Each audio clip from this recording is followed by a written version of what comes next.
Hoy lunes, en Noticias en Flash. La opinión de Juan José Rodríguez Prats.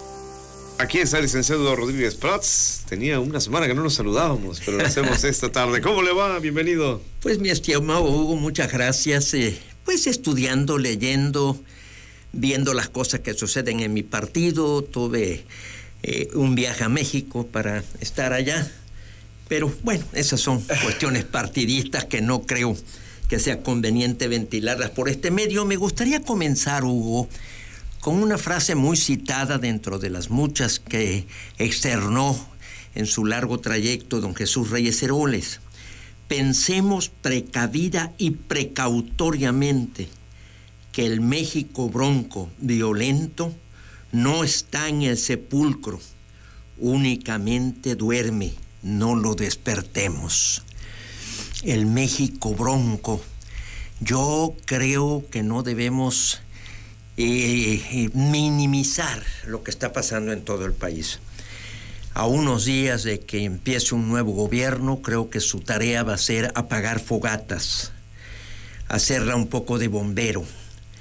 Tal parece que se están desbordando las manifestaciones populares exigiendo, reclamando derechos, exigiendo la eficiencia de los servicios.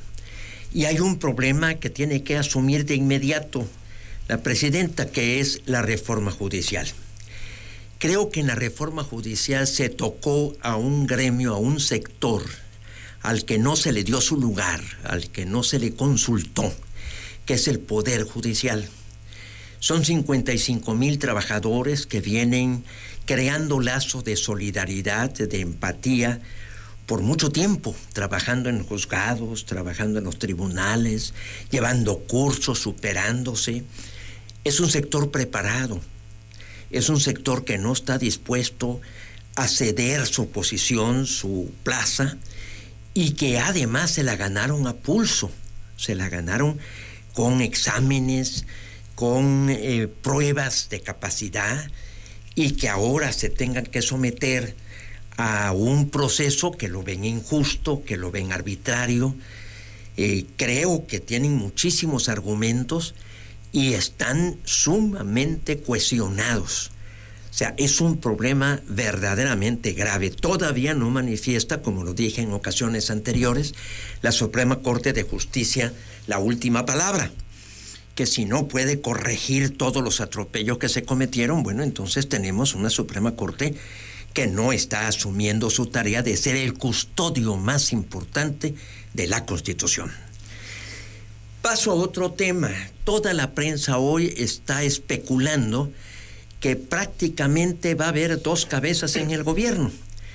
Una en Claudia Sheinbaum como titular del Ejecutivo y otra de Andrés Manuel López Beltrán como secretario de organización, pero en realidad al frente del partido.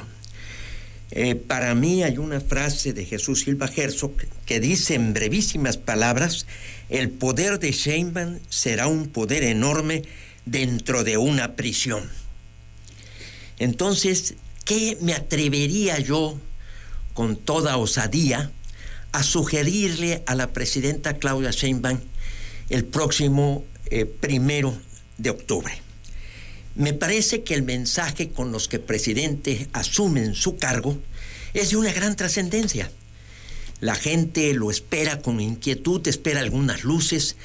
Yo me permitiría insistir en que se aclaren varios conceptos que me parece que son simples lemas, eslogans, simples etiquetas. Por ejemplo, ¿qué es la 4 transformación?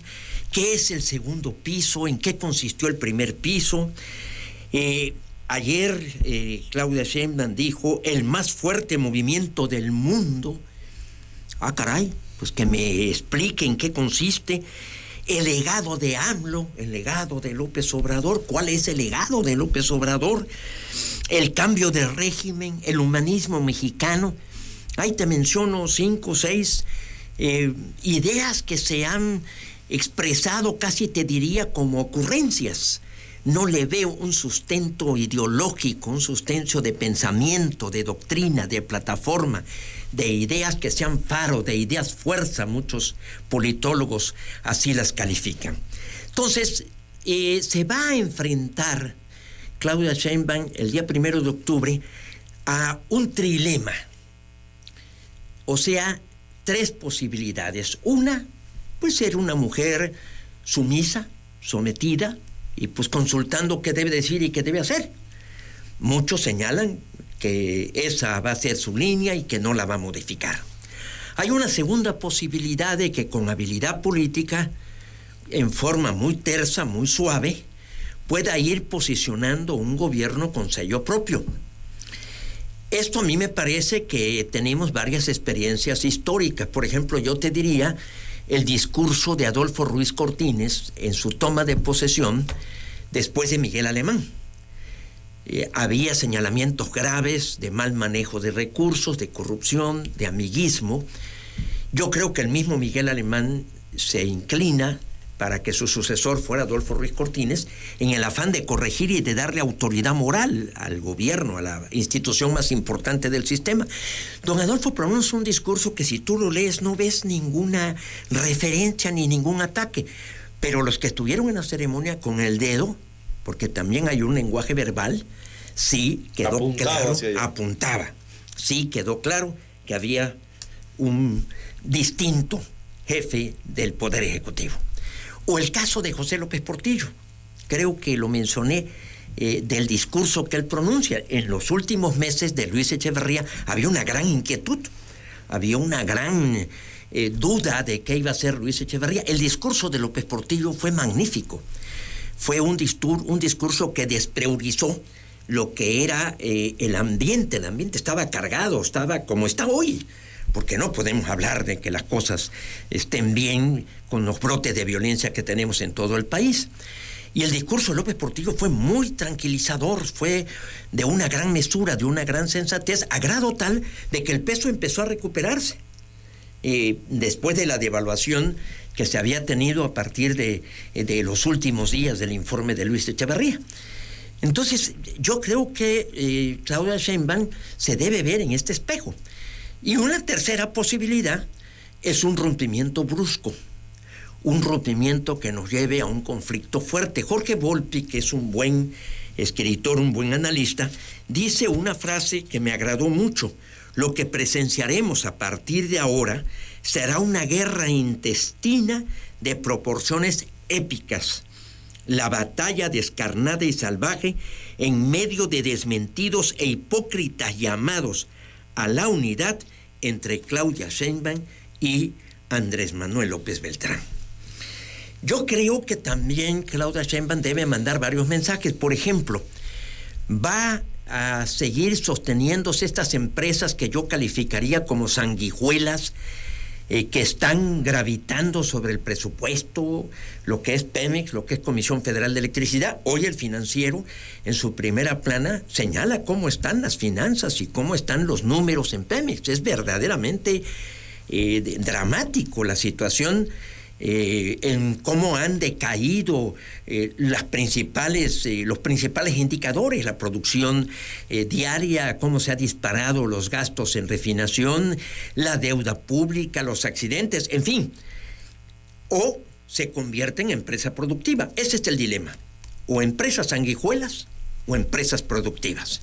Lo cual significa que tiene que competir en un mercado que no pueden continuar siendo monopolio, ni puede haber una actitud del gobierno de protegerla. Todo eso es un compromiso fuerte y un giro en la política que ha seguido el presidente López Obrador, un cambio necesario. En materia de educación, que fue totalmente descuidada, y podríamos hablar de muchos dilemas. Otro aspecto muy importante es la política exterior. Tiene que ser el discurso una señal clara de que México retorna a la seriedad con la que se condujo la política exterior y a respetar los compromisos con nuestros socios, Canadá y Estados Unidos. Entonces es un discurso, yo diría que es el desafío más grande que ha tenido la política o un político en toda su vida, y que sin duda Claudia Sheinbaum debe dimensionar porque ya no es el discurso de campaña, ya no es el discurso del Zócalo, de la plaza pública, no, es el discurso en donde está asumiendo el cargo público que implica la protesta de cumplir y hacer cumplir la Constitución, inclusive dice guardar.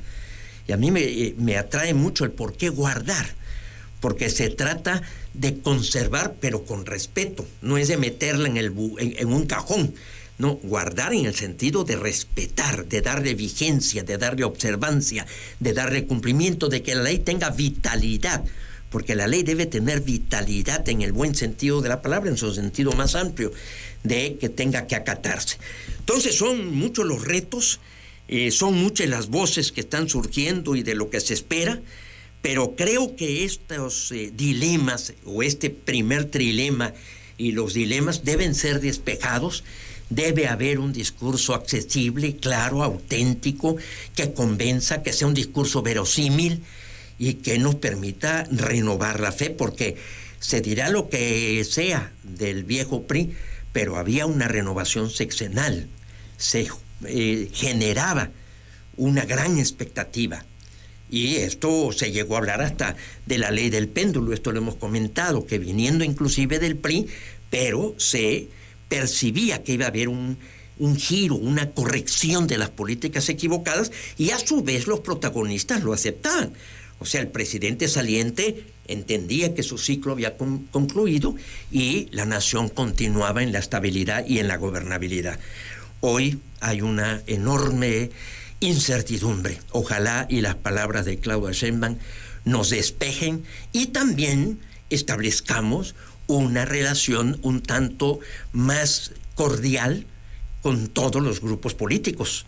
Creo que ya de insultos, de agresiones, de la polarización que hemos vivido este sexenio, debe concluir. Yo creo en todo lo que usted dice como algo muy interesante. Yo nada más añadiría, es la hora de la verdad, ya, la hora de la verdad, a tomar decisiones y aceptar pues las consecuencias, y en uno y otro sentido, que ojalá fueran buenas, ¿no? Entonces serían resultados, si fueran malas serían consecuencias. Y lo último que me queda también en la mente, porque el fin de semana estuvo por acá la ministra de la Corte, Loretta Ortiz, y ella decía, bueno, al final, por esto de la relación con Estados Unidos y Canadá, pues México en su autonomía puede decidir hacer las cosas a propósito de la reforma judicial como lo está haciendo. Y así ellos no quieren mantener con esas reglas un tratado comercial, pues ya es cosa de ellos. Claro, usted aquí ha dicho muchas veces que el que saldría más perjudicado es México, ¿no? Por las cuestiones. Pero mi pregunta es así ligeramente, ¿estará perdida ya esta posibilidad de renegociar positivamente para México el TEMEC con este entorno? No, mira, yo creo que hasta en eso la batalla está perdida en lo que se refiere a la reforma judicial.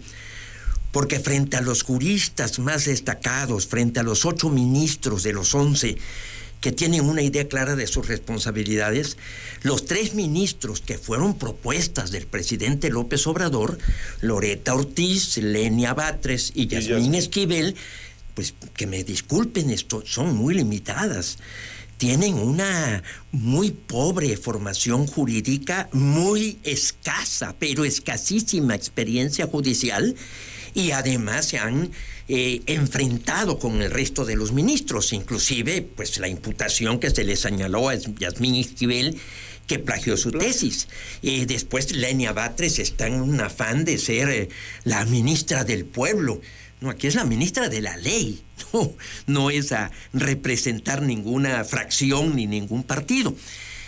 Yo creo que Loretta no está consciente lo que significaría un rompimiento del Tratado de Libre Comercio. O sea, la economía está de tal manera imbricada, de tal manera complementaria, que yo creo que el que aquí ha estado muy prudente, muy sensato, es Ken Salazar en sus declaraciones, porque los dos perderíamos, que al final de cuentas, no los países ni los gobernantes, los pueblos, la cantidad de empleos y sobre todo el futuro. Porque si la economía está mal, si solamente se creció menos de 1% anual en todo el sexenio de López Obrador, pues definitivamente no podemos continuar así, porque si estamos considerando que el 2% es lo que se requiere para sostener la nueva demanda, o sea, satisfacer la nueva demanda de la gente que se está incorporando a la población económicamente activa. Si eso no lo logramos, entonces viene un enorme desempleo y se da el caso de los ninis, que no tienen ni empleo ni educación. Entonces, yo creo que el marco jurídico, el derecho, su función, su fin, es que sea algo que nos permita certezas, que nos permita que la palabra se cumpla. El capitalismo se sostiene porque están los contratos, los acuerdos, y hay un Estado de Derecho y hay autoridades confiables. Lo que están diciendo los canadienses y los norteamericanos es que el cambio en la designación o en el método de la designación de jueces y magistrados y ministros podría inclinarse a que pierdan imparcialidad e independencia. Entonces yo creo que no está consciente, y tan es así que miren cómo está Marcelo Ebrard ya mandando mensajes hablando de que tenemos que aprovechar la relocalización de las empresas en virtud de las relaciones con China, y que inclusive el 15 de octubre va a haber una reunión en México de los empresarios de más alto nivel, y Claudia Sheinbaum ya anunció que va a la reunión de los 20. Entonces, sinceramente, me parece que como abogada pues no sabe para qué sirve el derecho. Aunque también decía, ahí le queda México, Asia, Pacífico y todo eso. No, digo, que me perdone. Mira, ella es esposa de una gente que yo admiré mucho y quise mucho, que es José Agustín Ortiz Pinchetti, que quiero decirte que fue una de las gentes más cercanas al licenciado Carlos Madrazo Becerra en sus últimos años. Y es una gente que hizo mucho por la democracia, aunque al final de cuentas yo discrepé de alguna de sus actitudes y de sus decisiones. Pero sinceramente yo le recomendaría a la ministra que fuera más prudente y más sensata en sus expresiones, con todo respeto. Licenciado Rodríguez Prats, hasta la próxima semana. Aquí nos vemos el próximo lunes, que ya tendremos bastante material. Va a tomar posesión Javier May. ¿También? Ya hablaremos de eso. Sí, es cierto, también tengo que descender a lo local. Ahora a la pausa, seguimos con ustedes, 2:23.